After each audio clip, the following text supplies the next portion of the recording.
విషయం గురించి వాళ్ళ ఇంట్లో వాళ్ళకి చెప్దామా? 2-3 ఏళ్లుగా వాళ్ళ ఇంట్లో వాళ్ళతో మేం మాట్లాడడం లేదు. ఆస్తులు పంచుకునే విషయంలో నాన్నకెదురుగా మా అత్తయ్య కేసు పెట్టింది. మా నాన్నని జైల్లో ఉంచారు. అలా కేసు ఇవ్వడం వల్ల వాళ్ళకి ఒక పెద్ద అమౌంట్ మేము కట్టాల్సొచ్చింది. అప్పటినుంచి వాళ్ళతో మాట్లాడలేదు. ఎప్పుడైనా నాకు కాల్ చేసి మాట్లాడింది ఆశానే. ఆ ఇంట్లో ప్రేమగా ఉండే ఒకే ఒక మనిషి తనే. ఇప్పుడేగా వాళ్ళు పెళ్లి చేసుకుని ఇక్కడికొచ్చారు.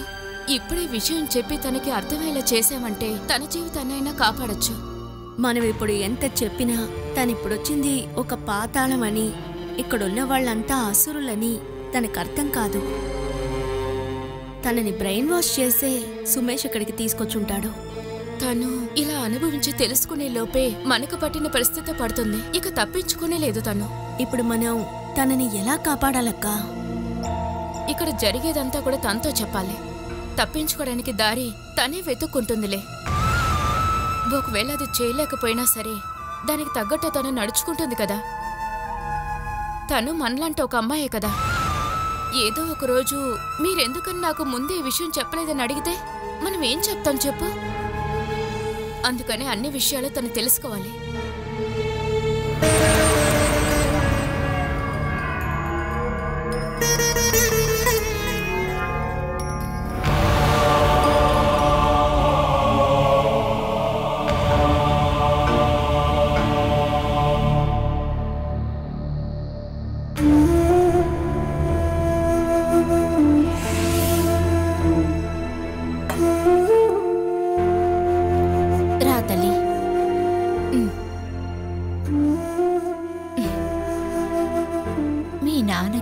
మన గురించి ఆలోచించే తీరిక లేదు. ఏది జరిగినా మనమే చూసుకుందాం.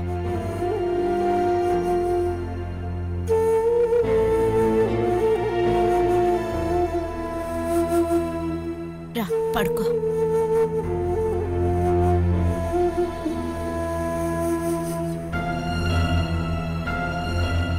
జయ, నువ్వు వాడి మీద ఉన్న కోపం పాప మీద చూపించుకో. మీరు కూడా ఆయన చేసింది న్యాయమేనంటున్నారా అత్తయ్య? న్యాయం అన్యాయాల గురించి మాట్లాడే సమయం ఇది.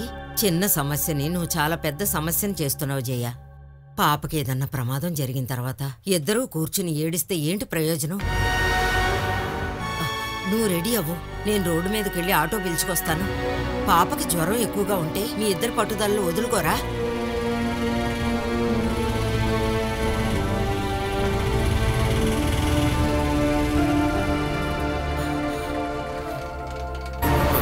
ఒక నిమిషం.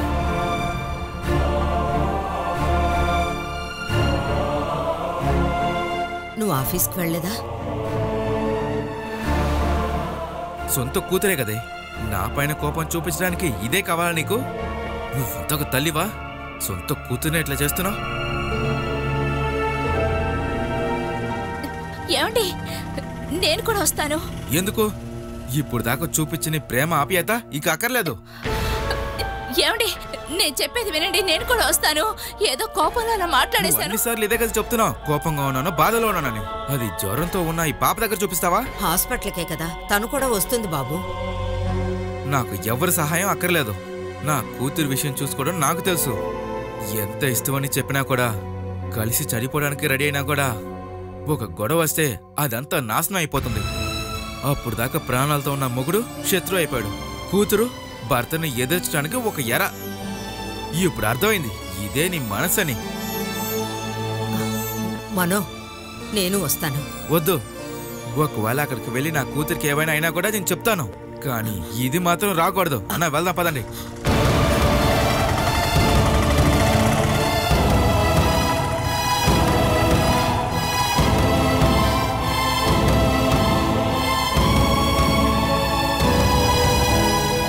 ఇప్పుడేమైందో చూడు.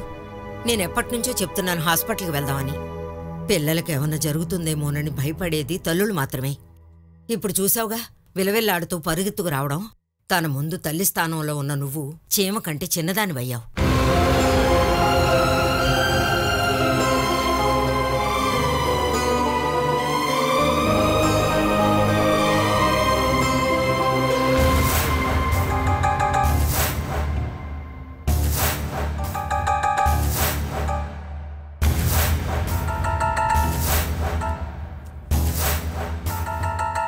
రేయ్, అమ్మని ఇక్కడికి తీసుకురమ్మన్నావు, తీసుకొచ్చాను.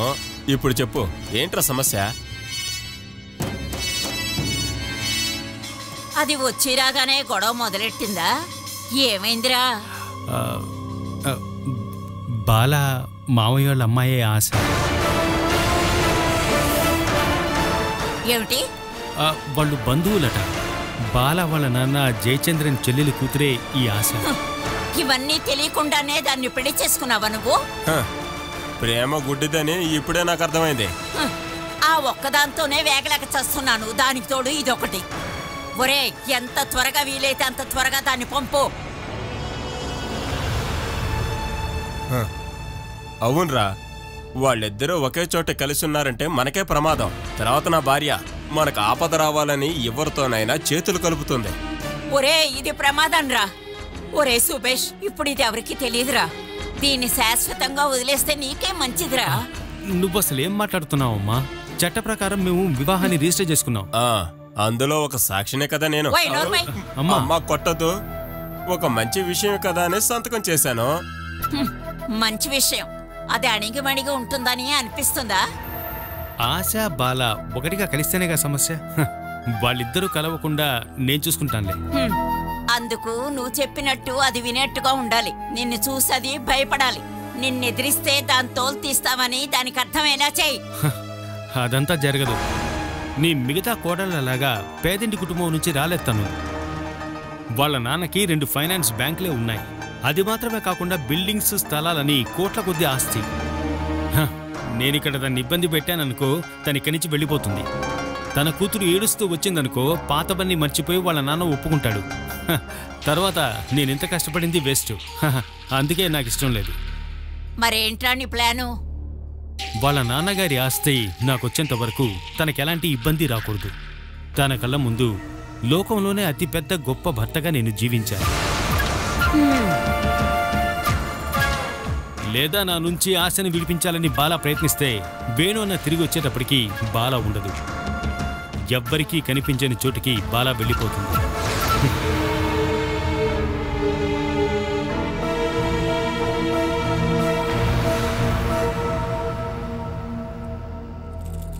ఏవండి, లీతిగా వాళ్ళ అమ్మాయి ఉంది కదా ఆశ, ఎవరో ఒక అబ్బాయితో లేచిపోయిందట. ఇప్పుడు మురళీబాబు గారు భార్య కాల్ చేసి చెప్పింది. తను వాళ్ళింట్లో ఉండే కదా చదువుకుంటుంది. ఆశ అలా చేసే పిల్ల కాదు. తను ఎవరో ఫ్రెండ్ ఇంటికి వెళ్ళుంటుంది. ఆశకి ఒక అబ్బాయితో పరిచయం ఉందట. ఆ అబ్బాయితో మాట్లాడకూడదని తన్ని ఇక్కడుంచి చదివిస్తున్నారు. ఇవన్నీ సుమిత్ర చెప్తేనే నాకు తెలిసింది. ఓహో, ఇప్పుడు మీరిద్దరు బాగా క్లోజ్ అయినట్టున్నారు. అరే, ఇప్పుడు నాకెవరితో గొడవండి? ఆశ నిన్న రాత్రి పారిపోయిందట. విషయం తెలిసి శశిధర్ ఇక్కడికొచ్చి గొడవ పెట్టారని ఫోన్ చేసింది. అయితే వాళ్ళ మధ్య గొడవంటావా? ఊరికే కాదు నేను పిలిచింది. ఇంత సంభవం జరిగిన తర్వాత లతిక ఇక్కడికి ఫోన్ చేసి చెప్పాలి కదా. మురళీబాబు గారిలాగా మీరు అన్నయ్యే కదా. తనేమీ నాతో మాట్లాడక్కర్లేదు. మాటల్లో తన బాధను చెప్పుకొని మళ్ళీ నాతో బంధం పెంచుకోవడం నాకిష్టం లేదు. ఏదేమైనా లతిక పొగరు అణుగుతుంది. మన బాల ఒకరిని ప్రేమించిందని తెలిసినప్పుడు లతిక సుమిత్రతో ఏం చెప్పిందో తెలుసా? మనం మన బాలని సరిగ్గా పెంచకపోవడం వల్లట. ఇప్పుడేమైంది? సొంత కూతురు వెళ్ళిపోతే ఇప్పుడు తనకెలా ఉంటుంది? తన పెంపకం బావుందని అర్థమా? ఏదేమైనా మన పిల్లలు ఎవరితోనూ లేచి వెళ్ళిపోలేదు కదా. నువ్వు కాస్త ఊరుకుంటావా సుధా? స్నేహ ప్రేమతో పెంచిన పిల్లలు ఏదో ఒక కారణంతో ఎవరో ఒకరితో వెళ్ళిపోయినప్పుడు తల్లిదండ్రుల మనసు కృంగిపోతుంది. వాళ్ళ గురించి ఇలా మాట్లాడుతున్నావే? లతిక శశిధర్ మనల్ని బాధ పెట్టినందుకే ఆ దేవుడు శిక్ష విధించాడు. ఎవరితో పోయిందో ఎవరికి తెలుసు? మంచివాడా? ఉద్యోగం ఉందో లేదో కూడా ఎవరికి తెలుసు? అదంతా తలుచుకొని నువ్వేం బాధపడకు. అది వాళ్ళిద్దరూ చూసుకుంటారులే. పెళ్లి చేసి మన సొంత కూతురిని పంపించాంగా. తనకొచ్చే కష్టాలు చూసి మనం బాధపడాలి. అది ఒక్కొక్కరి తలరాత. ఇది అలా కాదుగా. కష్టమేమిటో దుఃఖమేమిటో తెలియకుండా పెరిగిన పిల్ల తన ఇష్ట ప్రకారమే వెళ్ళిపోయింది చూసారా. ఏదేమైనా మంచి కుటుంబానికి చెందిన అబ్బాయి అయితే బాగుంటుంది. ఏమండి, నేను జైకి ఈ విషయం ఫోన్ చేసి చెప్తాను. తను కూడా ఇది విని సంతోషపడుతుంది.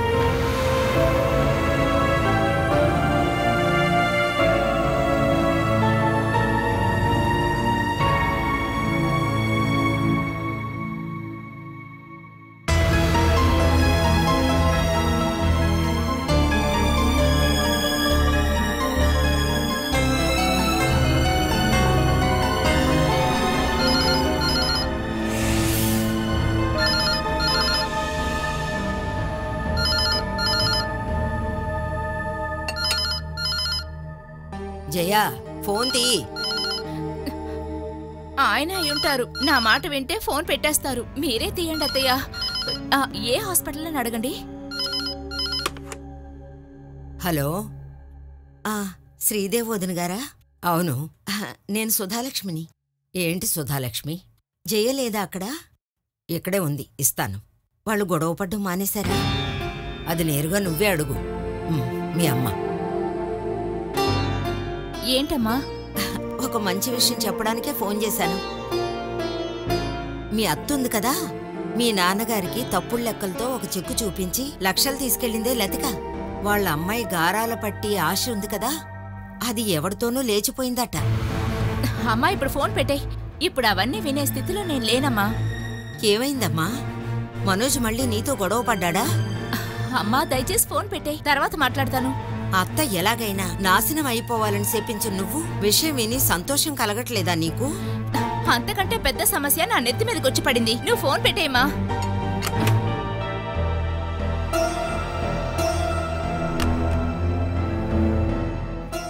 ఏంటి జయ?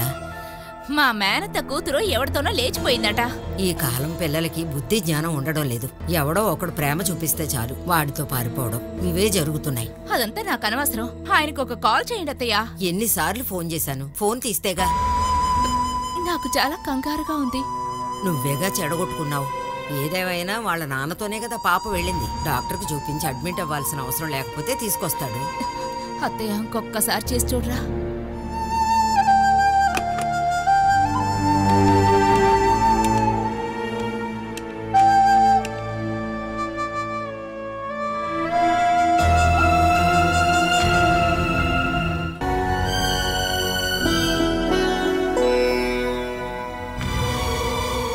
రింగ్ అవుతోంది, తీయడం లేదు. కట్ అయింది.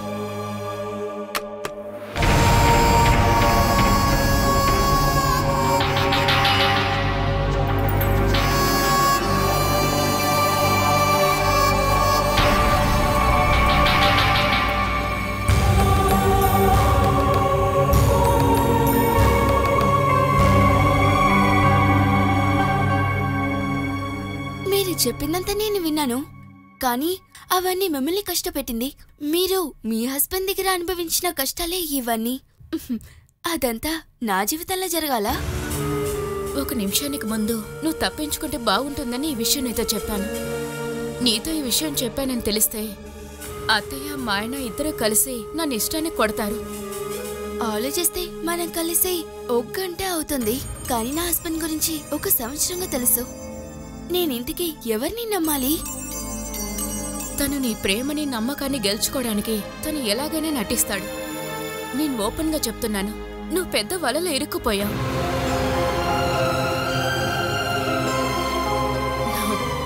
నలుగురు పెద్ద మనుషుల ముందు వేణు బాలని పెళ్లి చేసుకొని వచ్చాడు. తనకి ఇలాంటి పరిస్థితి అంటే ఇక నీ పరిస్థితి ఆలోచన చూసావా? అందుకు నా హస్బెండ్ పేరు వేణుగోపాల్ అయితే కాదు కదా? అదే కరెక్టేలే. సుమేష్ వేణుగోపాల్ లాంటి వాడైతే కాదు. వేణు పాము అయితే సుమేష్ నాగపాము. పాము కాటేస్తే హాస్పిటల్కి వెళ్ళి బ్రతికి బయటపడచ్చు. కానీ నాగపాము అదొకవేళ కాటేసిందంటే విషయం ఒళ్ళంతా ఎక్కితే హాస్పిటల్కి వెళ్ళడానికి ముందు చచ్చిపోతారు.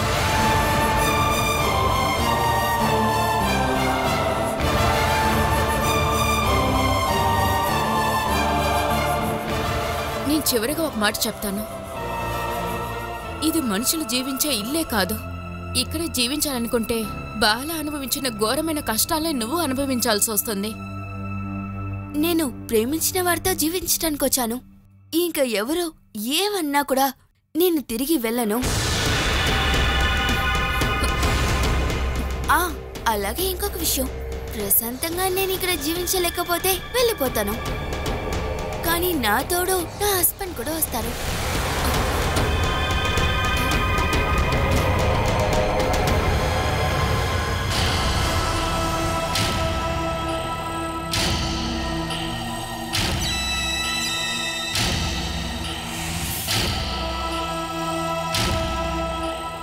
ఎప్పుడొచ్చారు మావయ్య?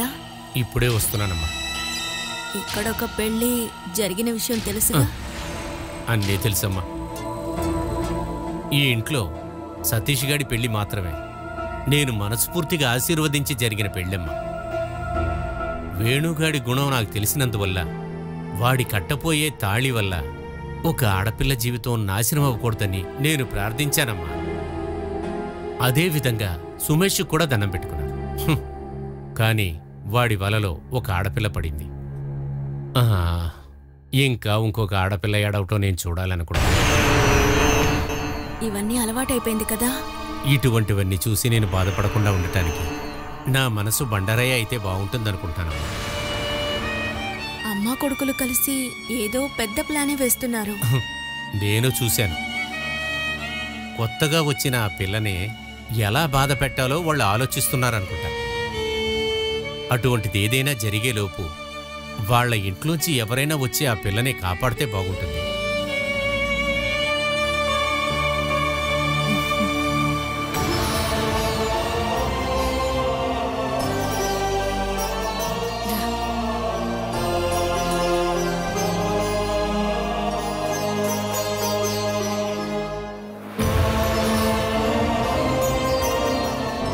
తనే సుమేష్ పెళ్లి చేసుకున్న అమ్మాయి ఆశ.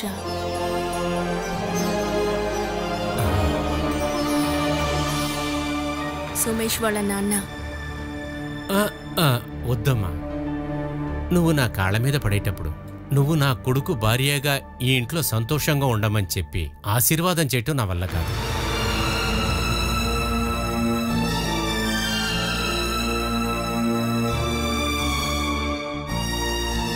మావయ్య, మీరు ఆశీర్వదించకపోయినా సరే ఈ ఇంటికి వచ్చే అమ్మాయిలకి ఏదో ఒక తలరాత రాసే ఉంటుంది.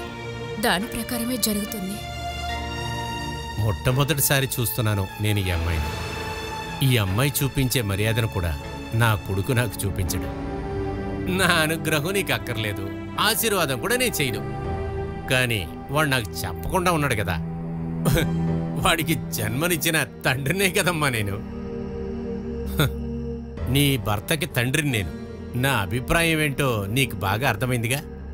తర్వాత ఇప్పటి వరకు నువ్వు ఒక రిజిస్టర్ ఆఫీసులోనే సంతకం పెట్టావు. అది ఒకటిగా జీవించడానికి కాంట్రాక్ట్ మాత్రం కాదు.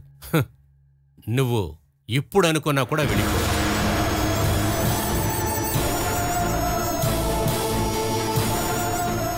సుమేష్ మీద ఈ అమ్మాయికి అంత నమ్మకం ఉంది.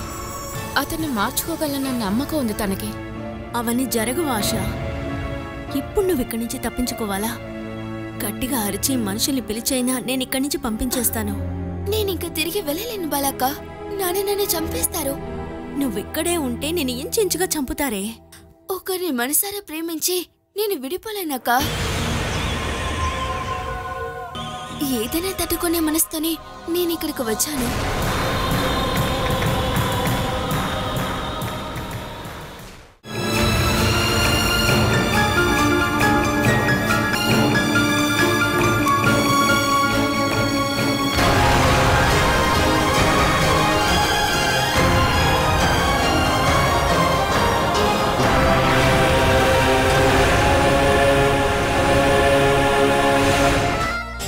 తను సూరజ్ వైఫే కదా? అవును. తనేంటి ఇక్కడుంది? వెళదామా?